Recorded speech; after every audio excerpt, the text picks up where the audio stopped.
Hi guys, Milo Tarot here. Welcome back po for your kapalaran sa pag-ibig para po ito sa mga air signs, Gemini, Libra, and Aquarius.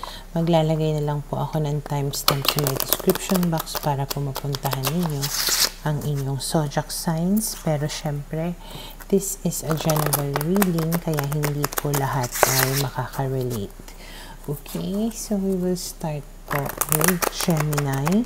Ano kayang posibleng pagdaraanan ng mga Gemini sa mga susunod na mga araw? So we have here the Page of Pentacles, the Page of Wands, the Four of Pentacles, and the Judgment card. Okay, so meron ditong Earth sign and Fire sign. Okay, malaki yung chance na yun yung zodiac sign ng persons ninyo. And then, nakikita ko dito pwedeng mas bata siguro sa inyo, itong tao na to, or may pagka-immature. Okay? So, medyo,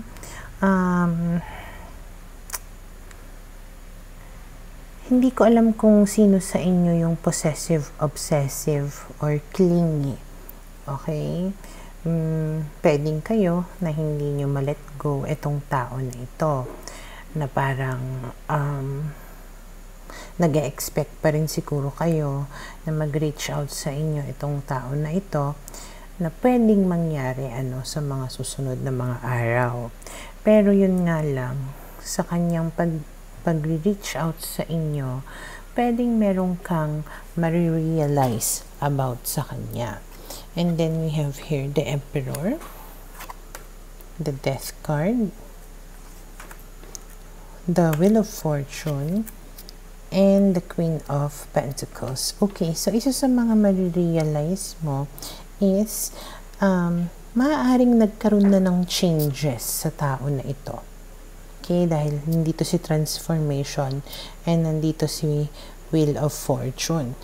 So, pwedeng nagkaroon na siya ng maturity, pwedeng mas may paninindigan na siya ngayon, mas responsible na siya ngayon, ganyan, or parang may kaya na siya na pagmalaki, parang ganyan, or may nagawa na siya, may na-establish na siya sa buhay niya, or as simple as nagkaroon na ng positive changes sa pagkatao niya.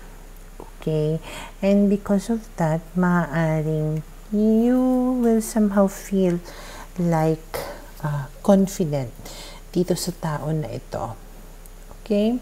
And then we have here the Knight of Wands, the Page of Swords, and the Ten of Wands.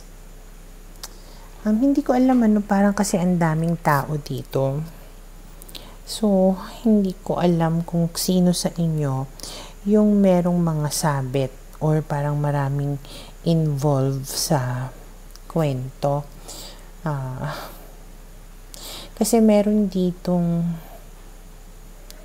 parang magbibigay sa'yo ng problems Siguro kung fire sign yung person ninyo, malaki yung chance na parang, oo, sige, nagkaroon na siya ng transformation, nagbago na siya.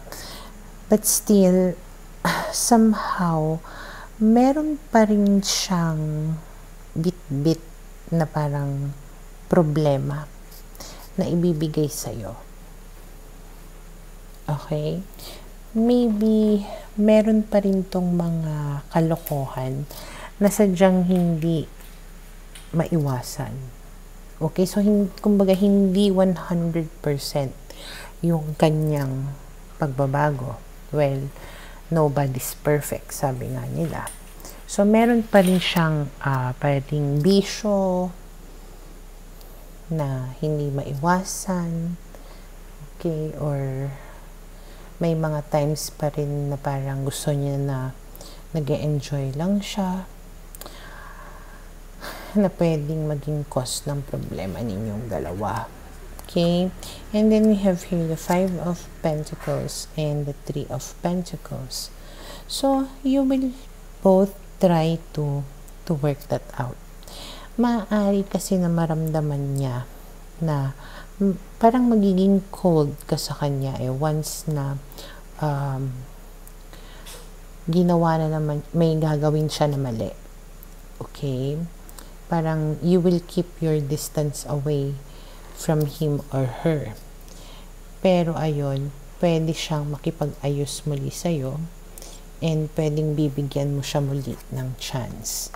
Okay, and then we have here the Seven of Wands na pwedeng nagsasabi na you will both try to keep on fighting for this relationship. Parang patuloy niyong pinaninindigan ng isa't isa, pinaglalaban against all odds, against all the problems. Ibig sabihin, hindi nyo agad nasusukuan, kumbaga, yung relationship ninyo sa isa't isa. Okay? So, for now, ito yung nakikita ko na posibleng mangyari sa mga Gemini.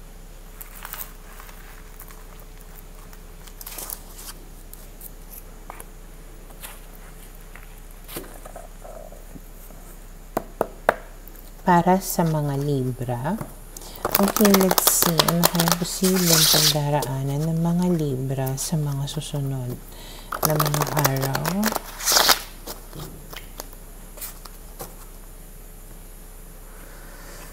So, we have here the Six of Wands, the Ace of Cups, the Four of Wands, and we have here the Five of Swords. Okay. So, sa mga susunod na mga araw, parang you will feel na mas binibigyan ka ng oras or atensyon ng person mo.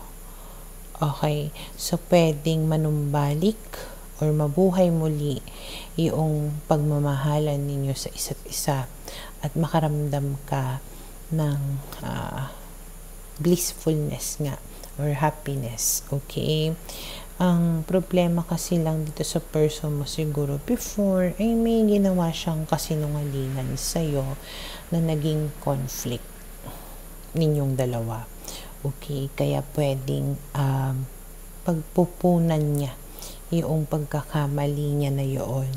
And then, we have here the Ace of Pentacles. So, kung naghiwalay man din kayo nitong tao na to, pwedeng ibig sabihin nga magkakabalikan kayo. You will have a new beginning. And then, we have here the Page of Cups. Malaki rin yung chance na yung person mo ay water sign. And we have here another Ace. Okay? So, tatlong aces na yan. So, definitely, new beginning.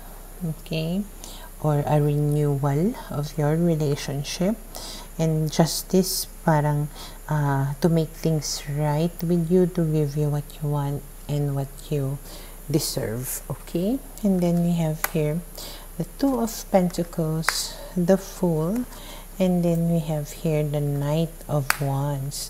So, ang nakikita ko dito is like parang i-enjoy ninyo yung relationship ninyo with each other.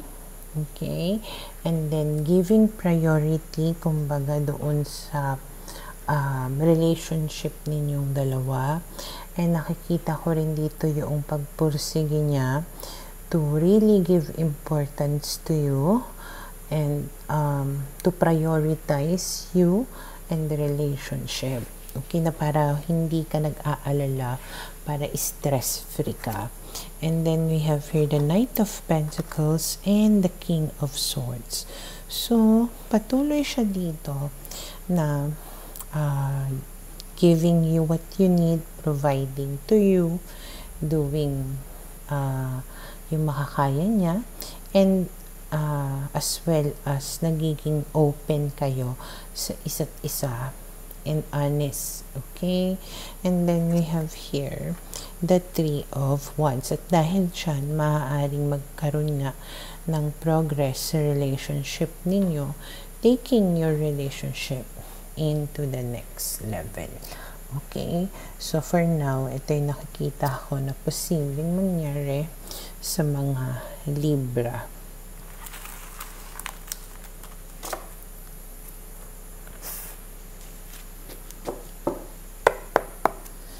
Para sa mga Aquarius, okay, let's see, ano kayong posibleng pagdaraanan ng mga Aquarius sa mga susunod na mga araw.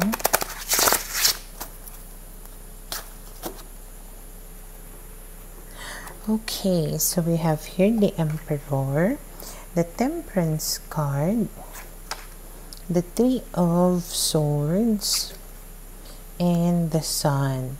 Okay, so base sa mga barahan na to, parang you will be at peace or mukhang magiging kalmado ka sa mga susunod na mga araw, lalong-lalo na kung halimbawang nagkaroon kayo ng third party situation or naghiwalay kayo ng person mo, pwede na maisaayos ito, okay, na you will be back together.